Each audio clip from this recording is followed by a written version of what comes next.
तो कबीर दास जी कहते हैं, एक राम दशरथ का बेटा, एक राम घर घर है लेटा, एक राम है जगत पसारा, एक राम सब जग से न्यारा। तुम किसका नाम ले रहे हो? कौन राम है? कहते हैं एक राम दशरथ के बेटे हैं, एक राम विष्णु के नारायण के अवतार हैं, जिनकी मान्यता है जो चक्रवर्ती सम्राट दशरथ के सुपुत्र हैं। क्या उनका नाम ले रहे हो? एक राम घर घर है लेटा, एक राम ईश्वर की अभिव्यक्ति के रूप, भगवान के रूप में ले रहे हो। जीव जो परमात्मा के अंश के रूप में है वह हर घर में लेटा है, जीव के रूप में वही विद्यमान है। एक राम है जगत पसारा, एक राम जिससे संसार निकला है, उससे संसार पैदा हुआ है। और एक राम सब जग से न्यारा, एक राम वो है जो सबसे पार है। ये चार राम है, चार चीज बड़े गुण हैं, गंभीर चिंतन के हैं। भगवान की जो अवस्था है पर ब्रह्म अवस्था, वो निष्क्रिय, निर्विशेष, निर्विकल्प, निष्पन्द, उसमें कुछ भी क्रिया की, हलचल की कोई गुंजाइश नहीं है। उसके होने से सब है और वो सभी से पार है, परे है, यानी वो सब जग से न्यारा है। परमेश्वर का परब्रह्म स्वरूप है। दुर्गा सप्तशती की देवी अर्थात शीर्ष में है, अहम ब्रह्म स्वरूपिणी मत्ता प्रकृति पुरुषात्मकम जगत। मैं ही ब्रह्म स्वरूपिणी हूँ, मैं ही पर ब्रह्म हूँ, और मेरे से ही पुरुष और प्रकृति है। वो पर ब्रह्म स्वरूप है, उसमें सृष्टि नहीं चलती, जगत नहीं चलता, वो कुछ करता नहीं है। बस उससे जो अभिव्यक्त होती है वो ईश्वर और शक्ति के रूप में, पुरुष और प्रकृति के रूप में होती है। उससे जगत पैदा होता है, पर ब्रह्म सृष्टि करता नहीं है, इसलिए ईश्वर सृष्टि करता है। बड़ा दार्शनिक मीमांसा कबीर दास ने प्रस्तुत की है।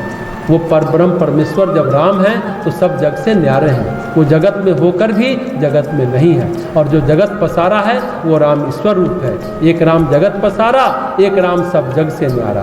तो जो सब जग से न्यारे राम है वो परब्रह्म परमेश्वर का स्वरूप है, और एक राम जगत पसारा वो ईश्वर स्वरूप है, पुरुष रूप है, प्रकृति रूप है। और एक राम घर घर में है लेटा, वो राम जीव स्वरूप है, उनके अनुभव जीवात्मा के रूप में है, भगवान के अंश के रूप में है। और एक राम दशरथ का बेटा, वो राम विष्णु का रूप है, अवतार है सब एक ही, लेकिन भगवान के अनुभव की चार अलग अलग अभिव्यक्तियां हैं। परम अभिव्यक्ति वो सब जग से न्यारा पर ब्रह्म स्वरूप है। दर्शन में इन चीज़ों का महत्व है। शैव दर्शन में भगवान शिव के लिए भी कहा जाता है परम शिव अवस्था, सदा शिव अवस्था, शिव अवस्था, रुद्र अवस्था।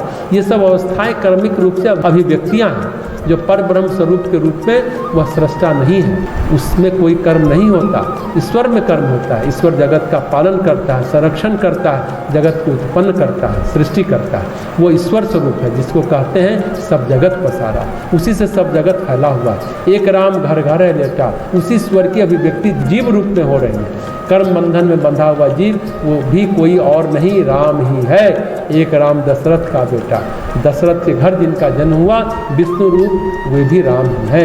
ये देखने की बात है कि तुम किस राम का ध्यान करते हो। राम नाम निकलता है मुख से तो क्या भाव आता है? तो राम रटन ध्वन्यात्मक है, केवल ध्वनि का प्रभाव पड़ेगा। राम स्मरण से, सुमिरन से लक्ष्य भेदन होगा।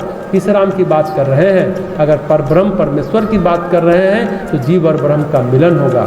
सभी भ्रांतियों का दूर होना निश्चित है, सभी भ्रांतियां दूर होनी है, माया को मिटना ही है। अगर ईश्वर के रूप में स्मरण है, अनुदान वरदान, लोक परलोक जो चाहो सब मिलता है ईश्वर से। अगर जीव के स्वरूप के रूप में अनुभव करते हो तो आत्म साक्षात्कार होना ही है। अगर दशरथ के बेटे के रूप में अनुभव करते हो तो नारायण की लीला की गवाही हो करके विष्णु की तृप्ति, विष्णु की कृपा मिलती ही मिलती है। राम के जप में जिसका भाव होगा वही राम आपके सामने प्रकट होंगे। सब राम एक ही हैं और सब राम अलग अलग हैं। तो राम नाम की महिमा अपरंपार है।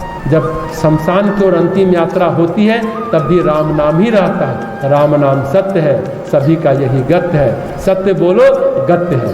तो आज की बात समाप्त।